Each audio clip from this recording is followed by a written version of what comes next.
regarding po sa minimum fare sa jeep, halimbawa po, biyaheng Cabanatuan to Fort Magsaysay, taga Camp Nino po kasi ako.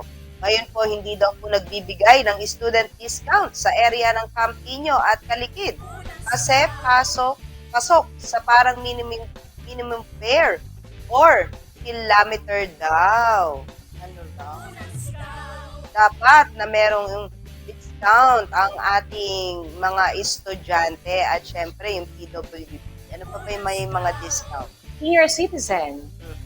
Yan, senior citizens. Saan maaaring ireklamo ito?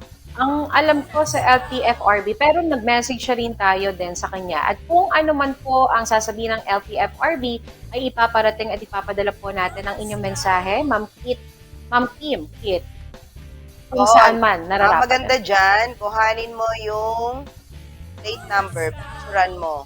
No? Kung sino yung hindi nagbibigay ng discount para sa estudyante.